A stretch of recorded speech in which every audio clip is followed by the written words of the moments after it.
బండి సంజయ్ ఈటెల రాజేందర్ల పంచాయతీ హస్తనకు చేరింది. ఇదే విషయమై తెలంగాణ రాష్ట్ర బీజేపీ చీఫ్ రామచంద్రరావు ఢిల్లీకి వెళ్లినట్లు తెలుస్తోంది. ఇవాళ కేంద్ర హోంమంత్రి అమిత్ షాతో రామచంద్రరావు భేటీ కానున్నారు. ఈటెల బండి విషయాన్ని షా దృష్టికి తీసుకెళ్లనున్నట్లు తెలుస్తోంది. పార్టీ అంతర్గత విషయాలు సమన్వయంపైన భేటీలో చర్చించనున్నట్లు సమాచారం. అయితే ఈటెల రాజేందర్ బండి సంజయ్ వివాదంపై అధిష్టానం ఎలా స్పందిస్తుంది అనేది చూడాలి.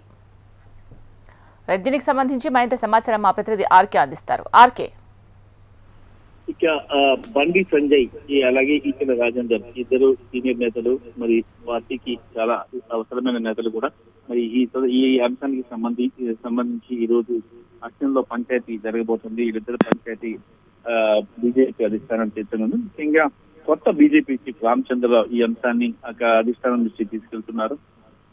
కేంద్ర హోంశాఖ మంత్రి బీజేపీ సీనియర్ నేత అమిత్ షా సమక్షంలో ఈ అంశాన్ని పరిష్కరించాలని, మరి బీజేపీ తెలంగాణలో మంచిగా అభివృద్ధి చెందాలి, ఒక అధికారంలోకి రావాలి అంటే నేతలందరూ కూడా కలిసికట్టుగా ఉండాలని అమిత్ షా స్ట్రాంగ్ గా వార్నింగ్ ఇచ్చారు. మరి ఈ నేపథ్యంలోనే ఇద్దరు నేతల పంచాయతీ అంశానికి సంబంధించి పార్టీలో అంతర్గత వ్యవహారాల విషయంలో ఇబ్బందులు ఏర్పడకుండా ఉండడానికి రామచంద్రరావు చొరవ తీసుకుంటున్నారు. అందులో భాగంగానే ఈ అంశాన్ని అమిత్ షా దగ్గర తేల్చబోతున్నారు ఈ రోజు. Right, thank you RK.